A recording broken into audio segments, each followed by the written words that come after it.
to our webinar about gown care.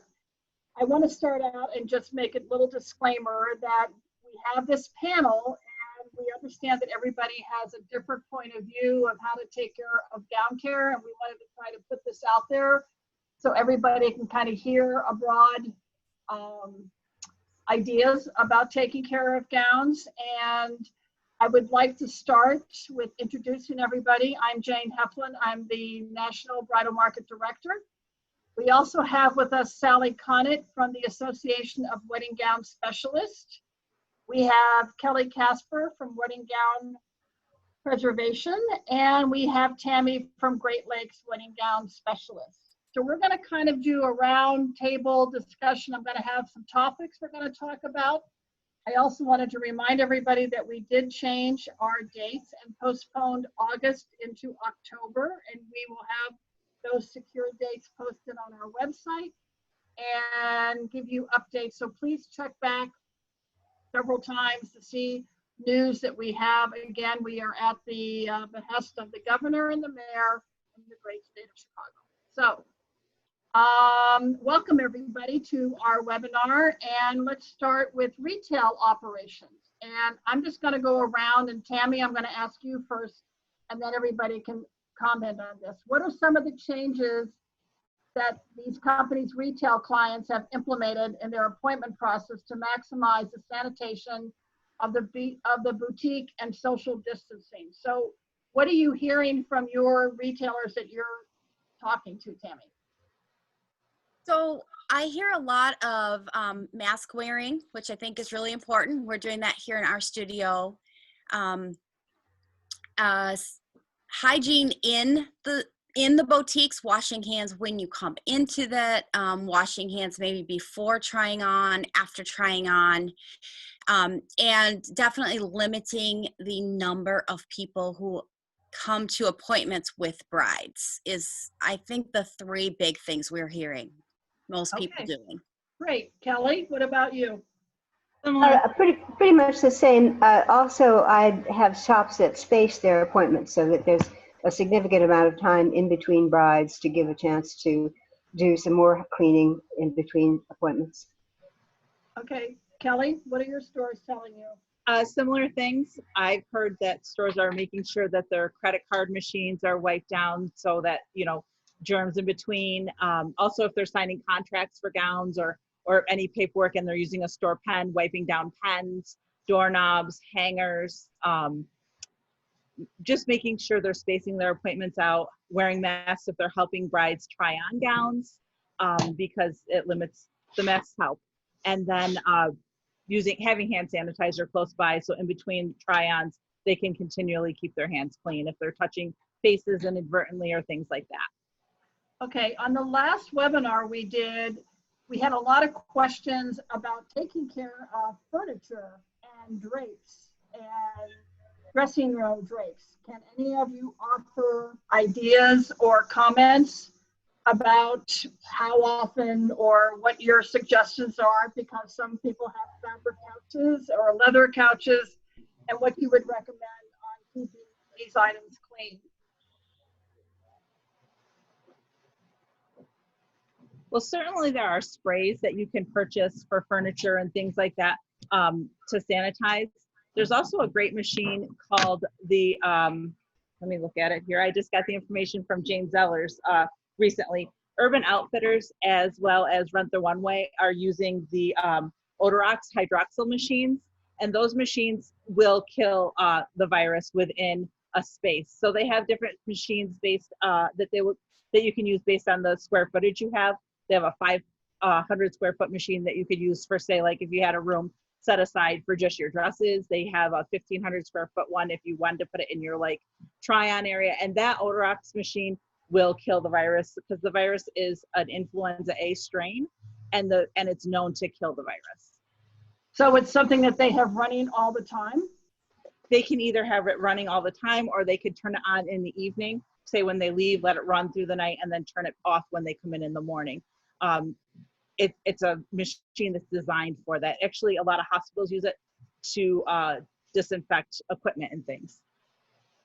Okay, great. Sally, do you have any suggestions for taking care of draperies or furniture? Lysol spray is always good. So is hydrogen peroxide spray. But whatever you're going to use, you should test before you use it to make sure it's not going to pull color. Most of the things that people have in terms of furniture, if they're fabric, for example, really don't have to be dealt with if you're talking about overnight. The virus only lives on fabric for 2 or 3 hours. It lives a longer period of time on plastic and metal. So those are the things really to be aware of as much as anything else. Fabric is pretty forgiving in terms of if you just let it sit for several hours, it's going to, the virus won't survive if it's on there for any length of time. Okay, Tammy, do you have any ideas? Yeah, I would agree with Sally. I mean, there's no evidence that the virus lives very long on fabric or that fabric sheds it. So I think everything we're talking about is like tier 2, right? Tier 1, you need to be washing hands, you need to be watching masks and all that stuff. And this is tier 2, anything that gets through, what can we do to ensure things? But I think the basic personal and boutique hygiene is going to be the main thing to worry about. Okay, Kelly, before we move on, can you please say clearly the name of this machine and spell it so that everybody can hear? Yep, it's an Odorox hydroxyl machine. That's OD. Hang on, let me look at it to be precise here. It's a ODOROX hydroxyl HYDROXYL machine. And where do they find this, or is this on the internet? You can give me a call and I can give you the information to the company, the website, the phone number. I can even send it to you in an email if you'd like. Okay, that would be great, and then we can share that with everybody. Perfect. Okay. So how would all of you describe the processes to ensure that the gowns available on the floor for a safe amount of try-ons and or views from potential brides? Meaning, are you constantly wiping down hangers? Are you doing in between spraying?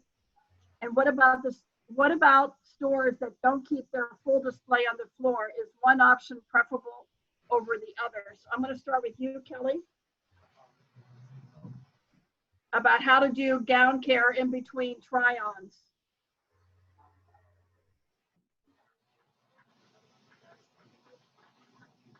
Kelly, can you hear me? Oh, I'm sorry. I didn't realize you were speaking to me. Yeah, so I'm really gonna go with the steam. Heat and steam are the things that are most effective in killing the virus. We know steam is made at 212 degrees, and we're told that anywhere between 150 and 160 degrees will kill the virus. So my recommendation is really when you're using your steamer to be as close to the fabric as you can, 1 to 2 inches to keep that temperature up. Wipe your zippers with rubbing alcohol. You can use like a little cotton pad or a cotton ball and just wipe your zippers with some alcohol. Hangers, same thing, either wipe them with alcohol or use Lysol in between each fitting. Okay, Tammy? I would echo that. I agree completely with Kelly. And then I would also add, the longer you can let them sit, the better, because time is also your friend in this case. Having owned a bridal boutique, I know you don't always have that luxury, but even 15 minutes after that steaming process is going to be beneficial. Okay, and also wiping down the hangers, anything else in between? I mean, So the virus itself, soap is, it has a coating. The virus has a coating around it. And any kind of soap will break that coating and allow the virus to be killed. I don't think we want to be spraying soap on our gowns. That's not a good thing. But I agree that anything you have that's a soap kind of product, or the alcohol, or those kind of things that you're getting on the zipper, on the hangers, those kind of things are going to help break that virus open so the steam can kill it even faster, and then the time can allow it to die. So yeah, I think I still feel the things I taught a couple weeks ago on the webinar and what Kelly just went through, I think that is the right protocol to be using. And then remembering again, this is second tier. First, we're going to try to stop the virus from even getting into the fitting room and getting near the gowns. Okay, Sally, do you have any input? Not really. She, bubble, bubble, bubble. Tammy's quite right about not spraying soap. You can safely spray hydrogen peroxide, but remember that alcohol will pull color on silk. That's one of the problems with using alcohol. Other than that, I would agree with what they're saying. I think time is always your friend, absolutely, and keeping track of when gowns actually get tried on. The other thing to remember too is you're stepping into the dress, and that's less difficult than if they were going over your heads all the time. And that means I think that possibly even wearing gloves or making, as Kelly and Tammy both talked about, hand sanitizing are important, because when you're stepping into the dress, it's really just your hands that are going to touch it, and theoretically not the virus itself. Okay. Do you suggest that these sales ladies, men, whatever, wear gloves when they're helping people try on dresses to cut down any communicative particles that they might have coming from one person to the next? Or is basic hand washing good enough? I think either one is good, but I think, frankly, gloves are fun, and they don't cost very much. And I had mentioned to a couple of the shops for which I do work, that they give the white gloves to the bride. It just is kind of one of those things, like you give them champagne and cookies, why not give them a pair of white gloves to use when they're trying on dresses? Okay, that's a good idea. Anybody needs, there's a company called George Glove based in New Jersey, sells them very cheaply. Okay. How would you all recommend the brides take care of their gowns if the wedding is postponed? Let's say they picked up their dress and now their wedding's not till a couple months or a year from now. What would you recommend that they do if they've picked it up? Tammy, I'll start with you. So typically anything over 18 months, I recommend they need to actually put it in a preservation chest. But we're talking about shorter amounts than that. So we're talking Right. 6 to 12 months. I think storing it in one of the mesh zippered gown bags is fine. Wrapping it in a white sheet, not storing it in plastic, and not storing it hanging. So I think a store should tell their customers, leave it in the gown bag we gave you, lay it flat under a bed, or even fold it in half. Not plastic, not hanging. Hanging can stretch it out and cause misshapen stuff, and plastic, you can get all sorts of issues with discoloring and with moisture in there. Okay. So those would be my two big things. Okay, Kelly, can you hear me? Yes, I can. Okay. I agree with Tammy. It does need to be flat. You can't leave it in a plastic bag or on a hanger for extended periods because of that stretching in the fabric and things like that. So definitely flat, definitely either wrapped in a sheet or in the garment bag. We actually offer a box only service. So if they want to have it in a preservation chest, just boxed away and safe, because it's easier to store sometimes, then we are offering that so that they can do that until the time when they can have their wedding. Okay, and do you all recommend inside out, or is it okay to leave it right side up? Or does it make a difference? It's okay, right side out. Yeah. I don't think it matters unless they're handling it a lot, then inside out, because you don't want beads getting caught on things. But if they're going to put it somewhere and leave it alone, I don't think it matters. Do you actually think brides are going to leave their wedding dress alone, or they're going to try it on once a month to check their weight on their dresses? Right? Then they've got other problems. So Then they've got other problems, right? Sally, what would you suggest? Oh, I think the same. And we actually offer preservation packages as well for dresses that haven't ever been worn. It's inexpensive to do. One of the things that worries brides is the pressing, and they forget that even if they hang it in a bag alone, it's going to need pressing. And then they often don't realize that if they're having alterations, that pressing would be part of the alterations. With our postponement packages, we include the pressing with the packaging of the gown. But I think brides just worry terribly. I had a bride worry the other day that it was going to have yellow stains. Well, she hadn't worn it. How could it have yellow stains? But they just need to be handheld, I think, and understand that even if it gets wrinkled, not to worry, it can be pressed easily. I think that's one of the reasons they resist trying to fold it over and keep it off other than hanging. I think they're worried about the wrinkling, which is not really a problem, but they don't know that.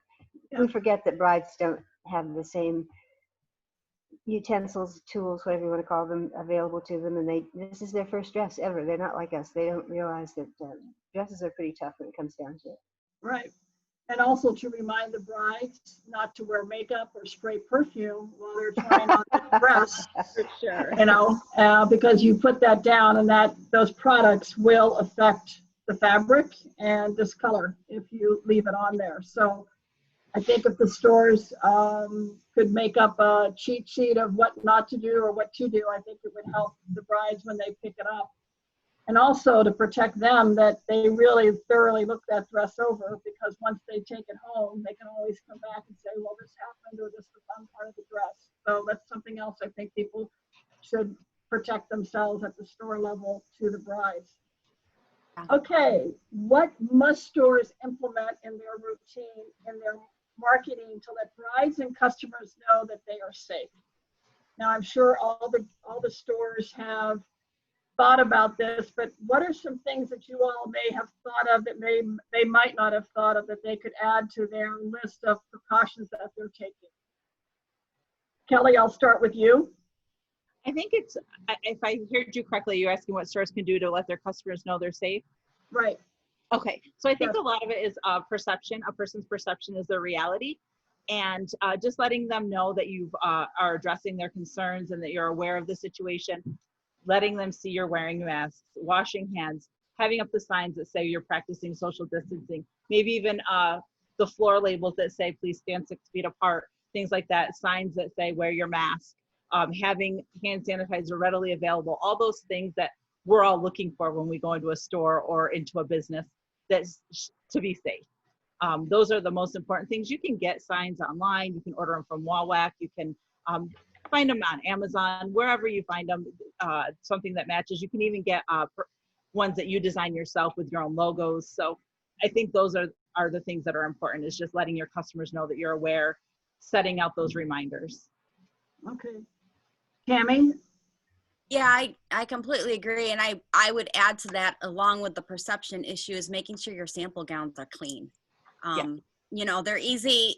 It's easy to let them slide and let them be grimy, but I think right now, making sure your sample gowns are pristine looking, along with your carpet and your, you know, just making sure your boutique looks sparkling, and your sample gowns.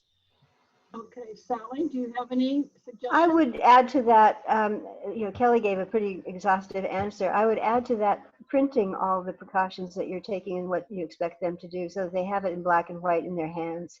And, you know, yes, subliminally, they're going to notice the signs around and the other things that you're doing, but I think there's nothing like seeing it in black and white. So make a little list of all the things that you are doing and the things you want them to do, and then they have it. Okay. All right. Are there any new products that any of you have heard about as a result of COVID, that the gown industry, the gown care industry has had the opportunity to create and think will become part of the new norm? So is there anything that's new to your industry that you can share that's coming about because of COVID? Sally, do you want to, is there anything? I don't think so. I mean, not really very much has changed in dry cleaning since the 19th century, when the first guy dropped his kerosene bottle on a dirty tablecloth. You know, had a few more tools, but not, you know, it's basically the same. There's only a few kinds of spots and a few kinds of chemicals that work. Okay. Kelly? I would agree with Sally that not much has changed. It's really going to be being vigilant on making sure you're steaming those gowns and in between try-ons, because that's what we know works. It's kind of like the old and true method. The heat is going to kill a virus. Okay. And Tammy, is there anything that you've heard new?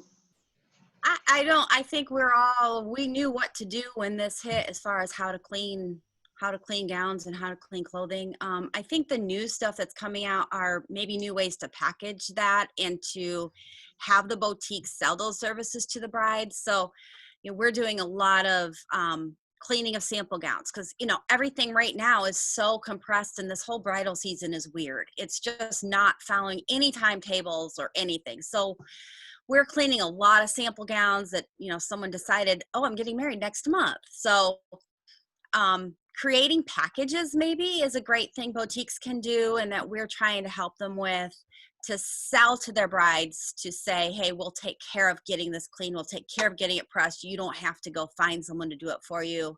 We're going to work with one of these companies. There is something I'd like to mention. And that is, it's an event in July. Many of the bridal shops will know about it already, but National Bridal Sale Event is the third Saturday in July, and it's the 5th annual one. But I think this year is going to be especially popular because, as Tammy said, brides have been very weird. The season's very weird, and all of a sudden they'll be coming out of their caves, been sheltering in place for so long and unable to shop. And the beauty of the National Bridal Sale Event is that all these stores across the country will have thousands of dresses really hanging on the racks, ready to look at and to be taken home. They don't have to worry about whether the shipment will be delayed by the virus or whatever else might happen. So if you're a shop and you don't know about National Bridal Sale Event, go to nationalbridalsaleevent.com and learn more about it. It's very inexpensive, and I think this year in particular you'd benefit from it. We'll have many thousands of dollars of support from the major wedding providers like The Knot and Wedding Wire, and also we do targeted face ads that speak to individual locations of bridal shops. It's a very good opportunity to come back online with a splash. I mean, we've all been sort of creeping about the edges of things and not really head on. This will allow you to come back online with a big splash.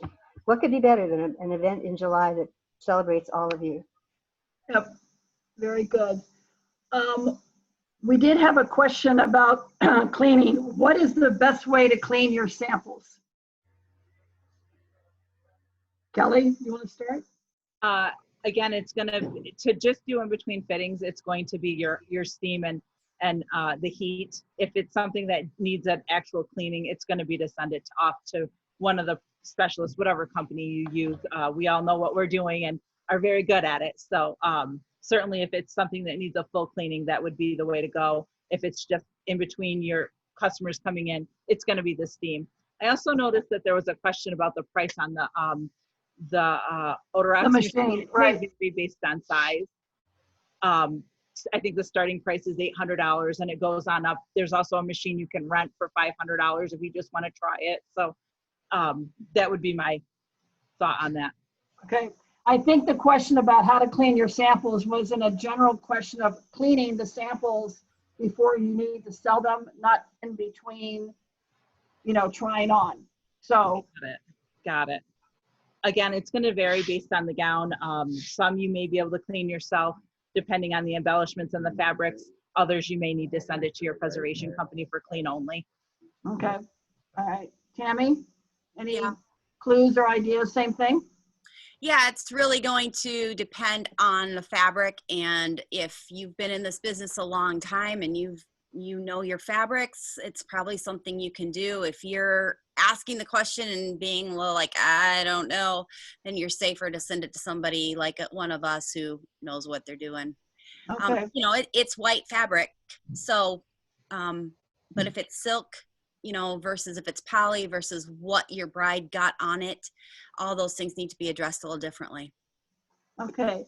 Sally, I know you're part of this wonderful association of wedding gown specialists. Are any of your dry cleaners that are part of your group, are they have any challenges that they're seeing? Because I know they're all over the world. So is there anything particular to any special country that's having more challenges than others?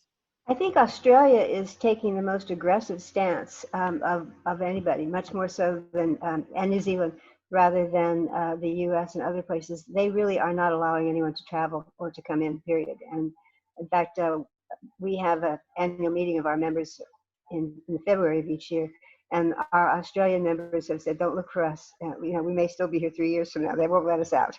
Okay. But jumping back to the other thing, and thank you for mentioning the fact that we have members across the country.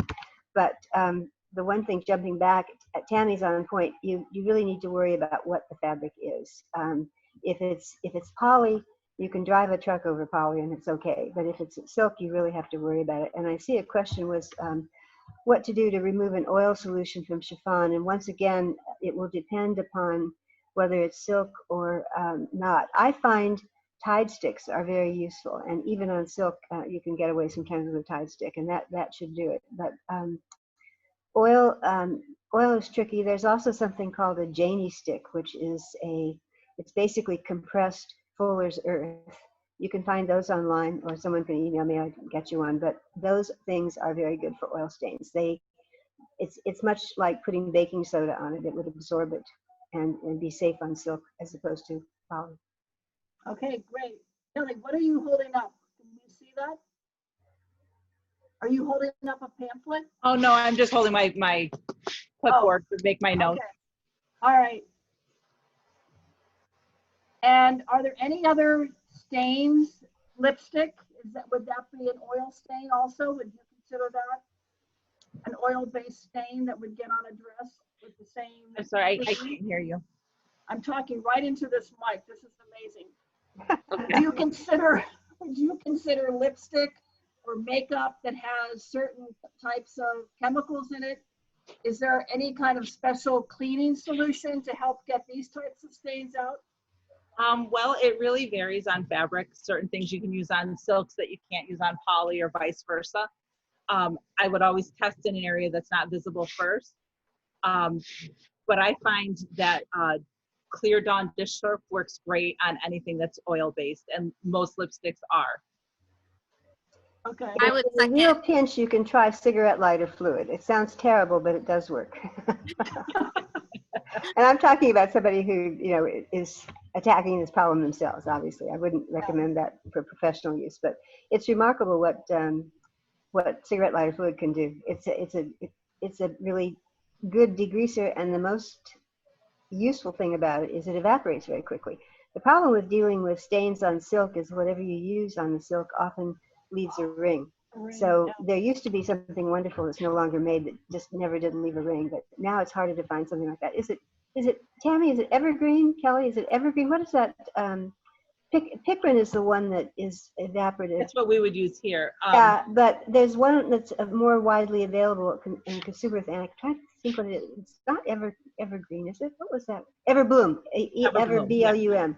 That's usually available in places like a Walmart or you know, Macy's or whatever, and that's not as evaporative as I would like, but it's much better than a lot of things that don't leave a ring. My secret for grease is dish detergent. A mild dish detergent without a coloring in it, and a white cloth. Yeah, but you're a pro. I think a lot of people would not be able to do that without leaving a ring. That's the kicker on silk. Right. It's, you know, it's so difficult not to leave a ring with the solution you're using to remove the stain. Yeah. Is there any way to lighten up beads that have discolor, that have silver trait in them, that discolor because they have a silver base in them?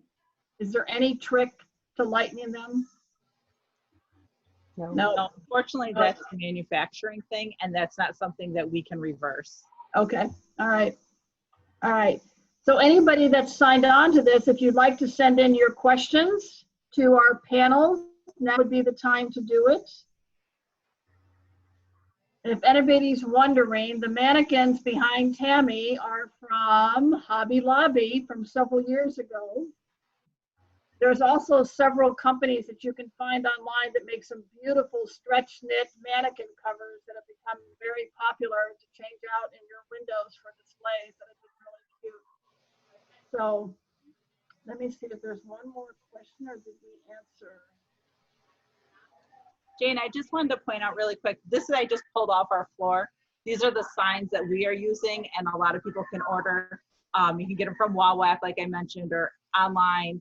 But just letting your customers know to stand apart. This kind of is a good recommendation and visual that lets them know, hey, I may be too close. Okay, that's great. All right, here's a question. How to keep the stylist safe when she is removing a dress from the fitting room? Great question.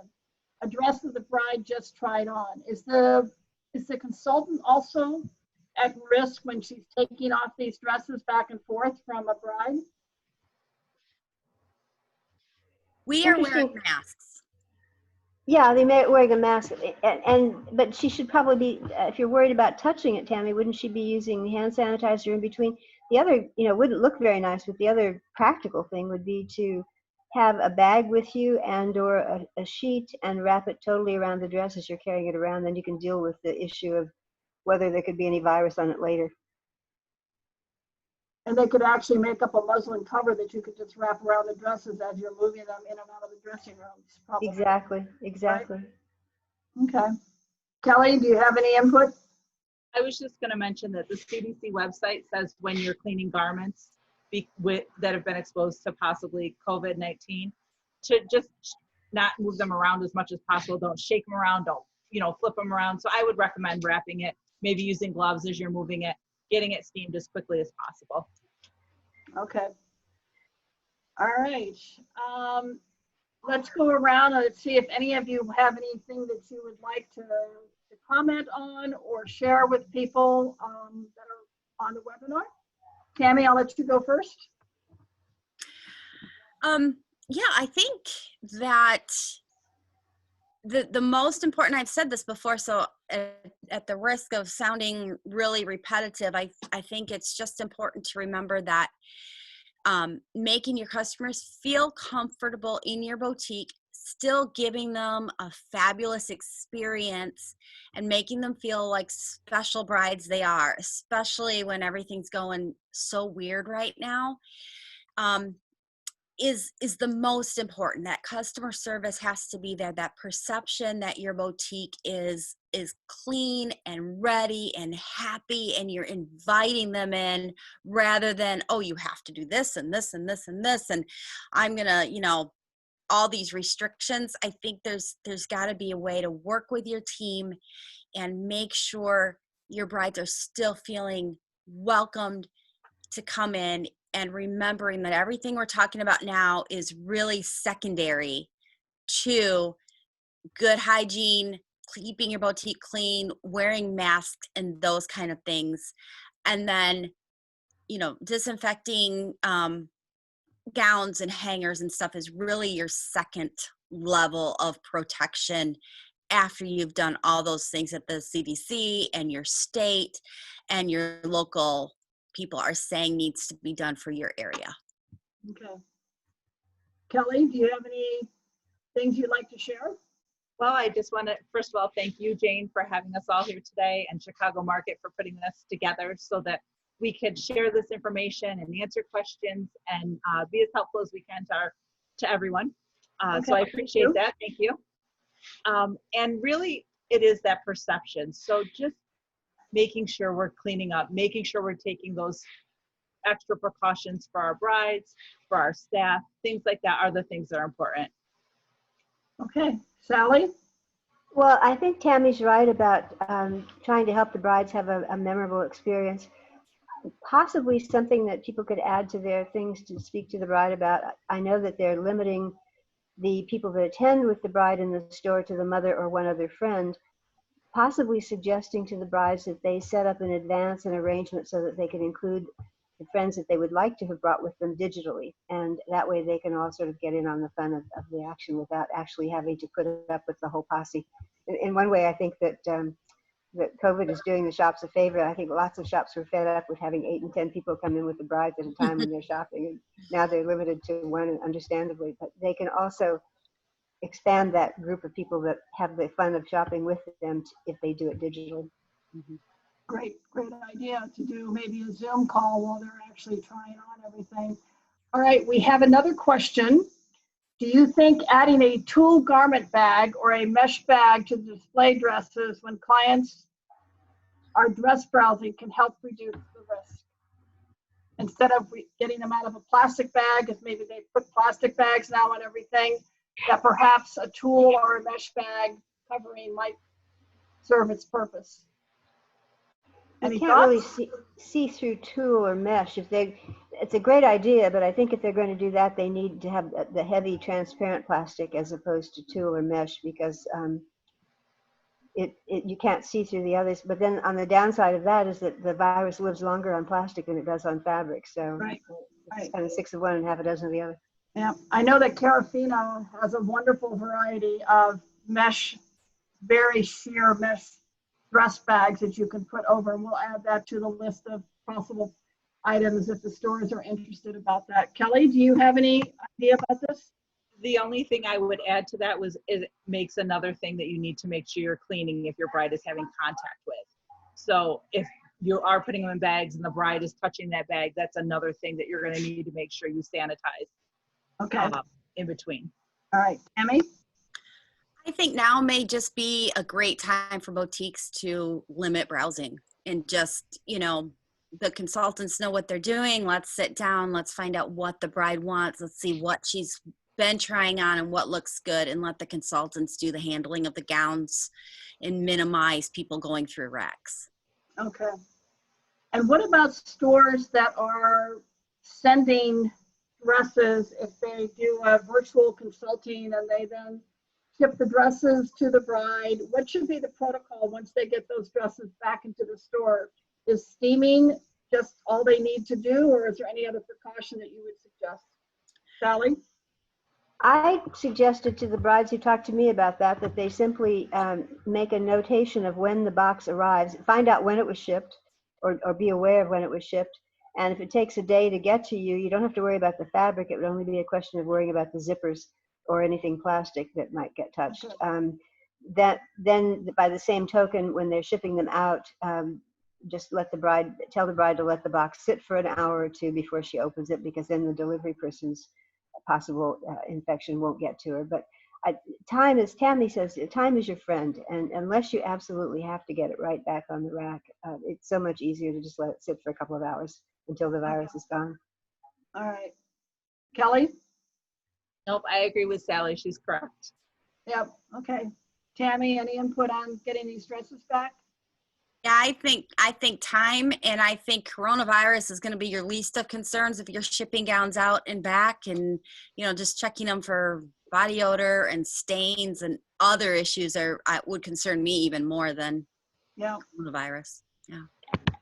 Well, I have a feeling most stores are going to have some really clean dresses on the floor because of this, and which will be a good thing for selling. And please, everybody, don't forget about this national sale that's going on the third week in July. The information is on our website, and it's also on a lot of the Facebook posts. And it's really a great way to clean out your racks. So if anybody has anything they'd like to say, here we go. Tammy?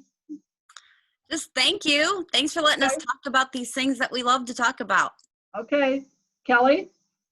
Thank you very much again for having us and putting this together. I know it's a lot of work. Okay. And Sally?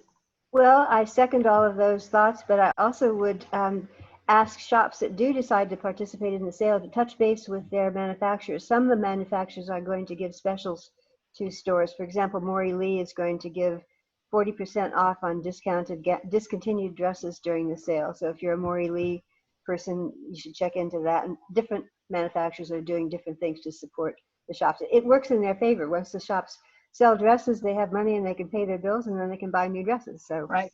it's a good thing. All right. So here's another question. What about ozone to disinfect the dresses and the boutique?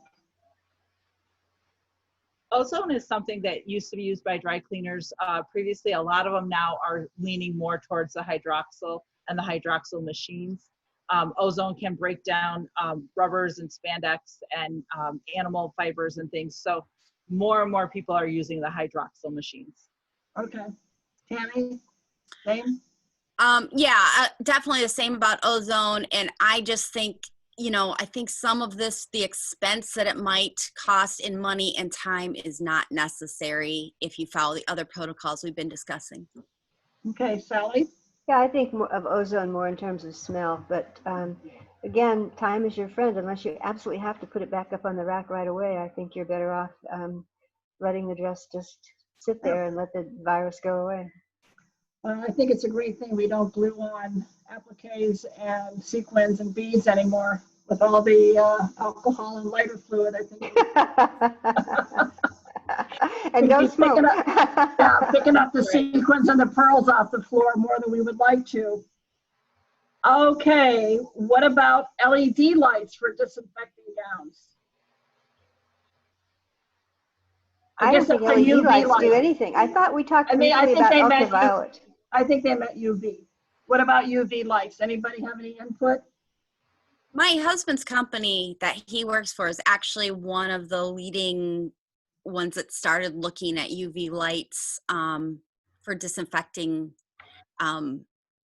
bigger areas, manufacturing and stuff like that. In order to get something powerful enough that's going to kill the virus, it's quite expensive, and it's also dangerous to human skin. And I would be afraid. We all know what happens when you get UV A and B sunlight on beads and fabrics. It yellows them. So I think any of the handheld devices just aren't going to do it. They're not strong enough, and I would be more concerned about the adverse effects of UV than any positive ones. Okay. Kelly? I would I agree. think Tammy's got it in one. Go ahead, Sally. I said Tammy has it in one. She's spot on. Okay. Kelly? I agree with Tammy as well. Okay. All right. I don't see any more questions. I really want to thank all of you for taking the time today. I know the stores are busy, hopefully selling and taking care of their clients. And if anybody has any questions that has signed into the webinar, you can always contact us directly, but this is going to be videotaped and we will have this up on our website tomorrow with follow-up notes and information. So thank you, ladies. As always, a pleasure to see you. I'm sorry we didn't see you all in March, and we hope to see you all in October if we can have our show, which I hope that we can. So thank you, thank you, thank you. Everybody stay safe, healthy. Hope everybody's family is doing well, and maybe you get some vacation time at some point. So thank you all. Tammy, Kelly, Sally, hope to see you soon. And if you need anything, let us know. Okay? Thank you. Everybody Thank you. have a great day. Thank you to all the retail